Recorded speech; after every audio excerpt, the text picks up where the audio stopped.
আজকের আলোচনার বিষয় অনুরাধা নক্ষত্র বৃশ্চিক রাশি। অনুরাধা নক্ষত্রের মূল অধিপতি হল শনি। আর অনুরাধা নক্ষত্র যে রাশিতে অবস্থিত, অর্থাৎ জন্ম সময় আপনার যে চন্দ্র যেখানে ছিল সেটি হচ্ছে বৃশ্চিক রাশি। অর্থাৎ বৃশ্চিক রাশির অধিপতি মঙ্গল এবং শনি, এই দুটো হচ্ছে আপনাদের মূল চালক গ্রহ। এই ঘরে বিশেষ কোনো গ্রহ তুঙ্গি হয় না। আবার এই সময়ে বৃহস্পতির দৃষ্টিও এই ঘরটাতে নেই। এছাড়া আর কোনো গ্রহের দৃষ্টি আছে কি না আমরা সেটি বোঝার চেষ্টা করি। এই মুহূর্তে আমরা বৃশ্চিকে বিশেষ কোনো গ্রহের দৃষ্টি পাচ্ছি না। তো তাহলে আমরা এই দুই গ্রহকে নিয়েই আলোচনাটা করি। মার্চ 2026 আপনাদের কেমন যেতে পারে সেটি নিয়ে হবে এখন আলোচনা। তো শনি কোথায় ছিল প্রথমে একটু দেখি। এখন মার্চে শনি থাকছে মিনে এবং নিজের নক্ষত্রে, অর্থাৎ উত্তর ভাদ্রপদ নক্ষত্রে শনি অবস্থান করছে। তো সেক্ষেত্রে শনি নিজ নক্ষত্র অবস্থান এবং রাশি থেকে পঞ্চমে অবস্থানজনিত কারণে আপনারা স্থিরতা অর্জন করবেন এই সময়ে। অর্থাৎ শনি যেহেতু জল রাশিতে অবস্থান করছে, সেই কারণে আপনাদেরও তো জল রাশি, তো সেই জন্য আপনারা মানসিকতায় বেশ একটা অনেক সময় থাকে না যে শনির মধ্যে থাকে না কঠোরতা। তো বিষয়টা হবে এরকম, কঠোর মানে নিজের বিষয়ে কঠোর, কিন্তু অন্যের বিষয়ে আবার নমনীয়। অর্থাৎ কঠোরতা নমনীয়তা দুটোই দেখা যাবে। আপনি আপনার কথা ধরে রাখতে পারবেন। আমি এখানে একটা এক্সাম্পল দিতে পারি, সেটি হচ্ছে রামায়ণে ভরত যখন রামকে বনবাস থেকে আনতে যায়, তখন রাম অনেক বেশি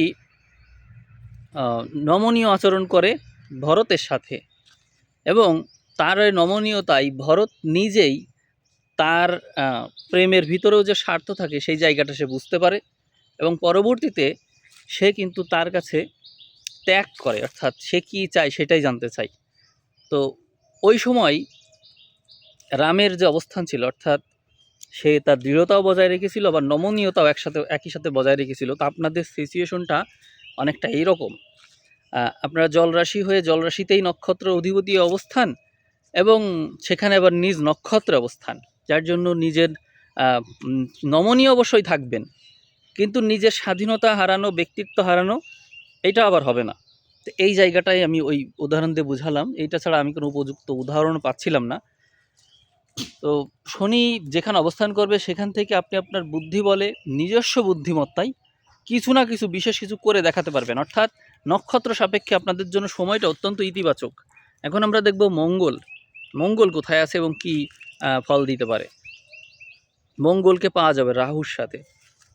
তো রাশির অধিপতি মঙ্গল অনেকগুলো গ্রহের সাথে থাকবে, অর্থাৎ আপনি যেখানে থাকবেন তার চারিপাশে অপরচুনিটি থাকবে। যেমন আমি যেখানে আছি এখানে কিন্তু নানান গাছ। যদি আমি একজন চিকিৎসক, ভেষজ চিকিৎসক হয়ে থাকি, সেক্ষেত্রে আমার চারিদিকে যে সমস্ত গাছপালা দেখা যাচ্ছে, এই সবগুলোই কিন্তু আমার জন্য এক একটা অপরচুনিটি হতে পারে যদি আমি চিনি। আর না চিনলে তো কিছু করার নেই। তো ওই রকমই মঙ্গল যেখানে অবস্থান করবে সেইটা হবে হচ্ছে আপনার অপরচুনিটির জায়গা। অর্থাৎ আপনি কতটুকু অপরচুনিটি সেখান থেকে নিয়ে আসতে পারবেন। আর শনি যেখানে আছে সে তো অত্যন্ত ইতিবাচক অবস্থান নিয়েই আছে। অতএব আপনি আপনার বুদ্ধি বলে, প্রতিভার বিকাশের মাধ্যমে আপনি নানান জায়গা থেকে নানান কিছু অর্জন করতে পারবেন। তবে মঙ্গলের যে চতুর্থ অবস্থান নানান গ্রহের সাথে, হতে পারে আপনি সাংসারিক ক্ষেত্রে একটু অশান্তির সম্মুখীন হতে পারে, এই সম্ভাবনাটা আছে। এবং স্বাস্থ্যগত ব্যাপারে বলবো যে আপনার স্বাস্থ্যটা অনেক বেশি চাপের কারণে, কাজের চাপের কারণে, মানসিক চাপের কারণে হতে পারে আপনি স্বাস্থ্যগতভাবে ঠিক থাকতে পারলেন না। কারণ আপনার এই সময়ে উম, মানে কোনো কাজ নেই, অলস এইভাবে জীবনযাপন করছেন, সময় পার করছেন, এইটা কিন্তু আপনার পক্ষে সম্ভব না। আপনার সাথে এমন এমন কিছু ঘটবে যেখানে আপনাকে অনেক ব্যস্ত থাকতে হবে। তাহলে এই সময় আপনার সুস্থ থাকাটা অনিবার্য, এটি আমি মনে করছি। আর আপনার নক্ষত্র থেকে ঠিক 10 নম্বর নক্ষত্রে যদি আমরা যাই, তো সেই নক্ষত্রে একটা পাপ গ্রহ হিসেবে আছে, নৈসর্গিক পাপ গ্রহ হিসেবে শনি বসে আছে। এই জন্য শনি আবার আপনার নক্ষত্র অধিপতিও। এই জন্য কর্মক্ষেত্রে নানা রকমের বাধা বিঘ্ন ঝঞ্ঝাট এর মধ্য দিয়ে কর্মে উন্নতি, এবং অবশ্যই উন্নতি, এটিই বোঝায়। কারণ একই সাথে সে নিজের নক্ষত্র অধিপতি, আবার নিজের নক্ষত্রেই আবার সে হচ্ছে নৈসর্গিক পাপ গ্রহ, এবং সে আপনার কর্মনাড়িতে বসে আছে। একসাথে এত কিছু, অতএব দুটো ঘটনা একসাথে ঘটা লাগবে, এই আর কি। আর মঙ্গল থাকবে হচ্ছে রাহুর সাথে, রাহুর নক্ষত্রে। এই জন্য রাহু তো নৈসর্গিক পাপগ্রহ, এবং রাহু মঙ্গলের একটা শত্রুতা আছে, তো সেখানেও থাকছে ঝামেলা। অতএব আপনি মার্চ মাস নানা রকমের ঝামেলার ভিতর দিয়েই পার করবেন, এটি স্পষ্ট হলো। তবে বাধাবিঘ্ন পেলেও আপনার যে নিশ্চিত উন্নতি আছে সেটিও কিন্তু বোঝা গেল। আমরা এখন অন্যান্য ঘর দেখব। প্রথমেই দেখে নেব সপ্তমের দিক কোনো গ্রহ আছে কি না। বৃশ্চিক থেকে সপ্তমে আমরা কোনো গ্রহ দেখতে পাচ্ছি না। অতএব ব্যবসার ঘর হচ্ছে আপনাদের জন্য বৃষ। এই বৃষতে শনির একটা দৃষ্টি আমরা পাচ্ছি। এখন শনি যেহেতু নক্ষত্র অধিপতি, সুতরাং সপ্তম ঘরে তার দৃষ্টি অবশ্যই বিবাহের ক্ষেত্রে দেরি করাবে, কিন্তু বিবাহের দিকে আগ্রহ থাকবে, এবং পাত্রপাত্রী আপনারা খুঁজতে থাকবেন, ব্যবসায় আগ্রহ থাকবে। তো যেটি বলছিলাম যে আপনাদের ব্যবসার ক্ষেত্রে মাত্রাতিরিক্ত আগ্রহ থাকবে, বিবাহের দিকে আগ্রহ থাকবে, বিবাহে একটু দেরি হবে। আমরা দেখে নেব রিলেশনের প্রভাবেই কি বিয়েতে দেরি হচ্ছে, নাকি শুধুমাত্র ওই যে শনির দৃষ্টি আছে, নৈসর্গিক তাপগ্রহ হিসেবে শনির দৃষ্টি থাকলে দীর্ঘসূত্রিতা আসে, আবার নক্ষত্র অধিপতি হিসাবে শনির দৃষ্টি আগ্রহ জন্ম সৃষ্টি করে। তো দেখুন তো পঞ্চম ঘরের কি অবস্থা। আমরা পঞ্চম ঘর থেকেই একটা দৃষ্টি দেখতে পাচ্ছি, অর্থাৎ নক্ষত্র অধিপতি শনি পঞ্চমে গিয়ে সেখান থেকে সপ্তমে দৃষ্টি দিচ্ছে। এটি কিন্তু আমরা এখানে দেখতে পাচ্ছি, অর্থাৎ একা শনি সব কিছু ম্যানেজ করছে। এবং এখানে আমরা সপ্তমপতি শুক্রকে দেখতে পাচ্ছি পঞ্চমে, এবং এই ক্ষেত্রে একটা স্পষ্ট ধারণা পাওয়া যাচ্ছে যে মার্চ মাসের দীর্ঘ সময়, মার্চ মাস একেবারে শেষের দিকে এখান থেকে মূলত শনি চলে যাচ্ছে, এখান থেকে শুক্র চলে যাচ্ছে। তার মানে আমরা বলতে পারি যে পুরো মার্চ মাসটা আপনার জন্য রিলেশন থেকে বিবাহের জন্য একটা বিরাট সুযোগ।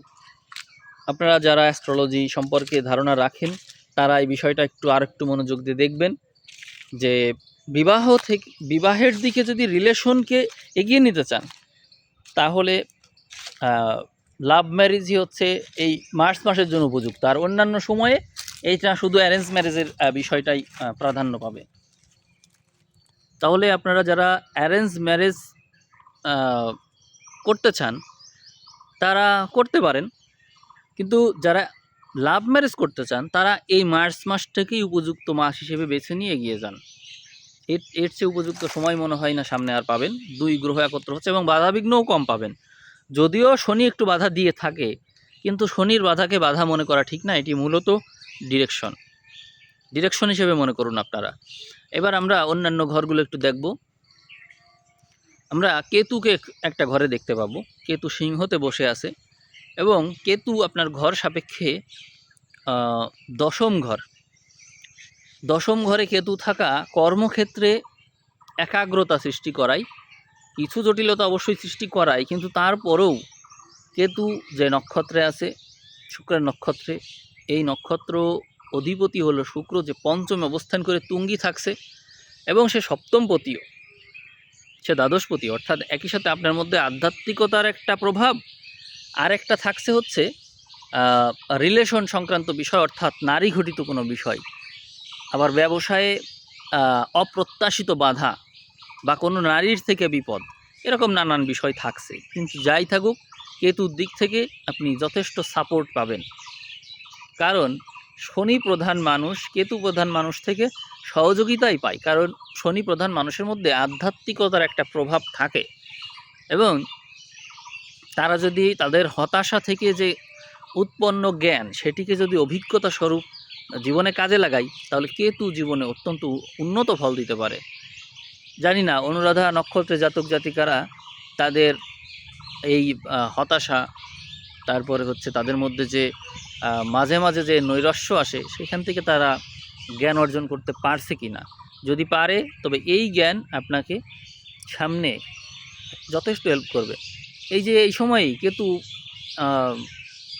আপনার এই শুক্রের নক্ষত্রে থাকছে, যা আপনাকে নারী ঘটিত বিষয়ে যদি আপনি সেফটি নিতে পারেন, তো বাকি ক্ষেত্রে ভালোই ফল দিবে। কেতু অনেক সময় রাজযোগের ফল দিয়ে থাকে, এবং সে এর অধিপতি যে সিংহের অধিপতি রবি, সে রাহুর সাথে অবস্থান করছে চতুর্থে। আবার আপনার রাশির অধিপতি মঙ্গলের সাথে আছে, রবি মঙ্গলের একটা ভালো সম্পর্ক, যার জন্য কেতুও দিবে ভালো ফল। তো দেখুন, আপনাদের কর্মক্ষেত্রে ভালোই হওয়ার কথা। যদি আপনাদের নেগেটিভ দশা না পড়ে, তো আপনাদের যথেষ্ট ভালো হবে, এটাই আমি মনে করছি।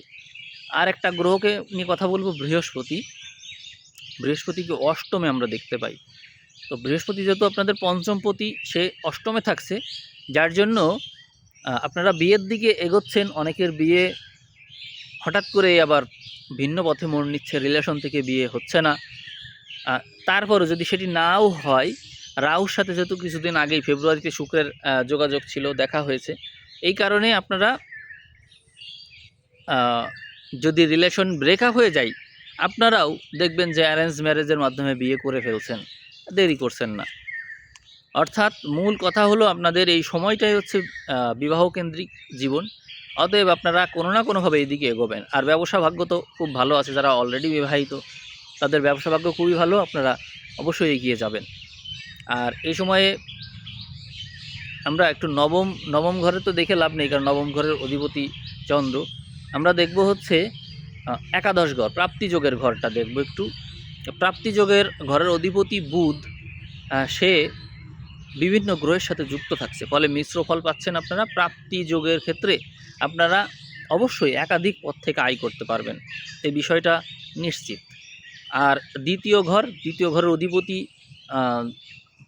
ঘরের অধিপতি তো আছে তো অষ্টমে, কিন্তু দ্বিতীয় দৃষ্টি রেখেছে, অতএব আপনারা বিভিন্ন ক্ষেত্র থেকে আয় করতে পারবেন। এমনকি কোনো ব্যক্তি যে হচ্ছে মৃত, সেরকম ব্যক্তির কাছ থেকে যেমন অর্থপ্রাপ্তি যোগ রয়েছে, মানে তার সম্পত্তি যে কোনোভাবে উত্তরাধিকার সূত্রে পেতে পারেন, এবং লটারি, তারপরে হচ্ছে বিভিন্ন ক্ষেত্র যেগুলো হচ্ছে ইনভেস্টমেন্ট আছে, শেয়ার বাজার আছে, এই ধরনের ক্ষেত্র থেকে আপনাদের আয় ভাগ্যটা শুভ থাকছে।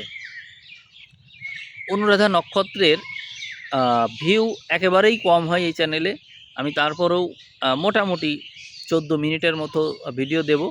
তো দেখি বা কী অবস্থা হয়। যদি আপনাদের ভিউ ভালো হয়, 5000 পার হয়, তাহলে তো আপনারা ভিডিও আবার পাবেন। আমি জাস্ট এটা একটু মানে আমার মনে হয় যে গুরুত্বপূর্ণ কিছু কথা আমি এখানে আসলে বলেছি। আর কিছু যদি বাদ পড়ে, আপনারা কমেন্ট করবেন। আগে আপনাদের অবস্থা দেখি, তারপরে আমি পরবর্তীতে যদি লং ভিডিও প্রয়োজন হয় তো অবশ্যই দেব। তো তাহলে আপনারা সবাই ভালো থাকবেন। আমি ভিডিও এখানেই শেষ করছি। সবাইকে অসংখ্য ধন্যবাদ।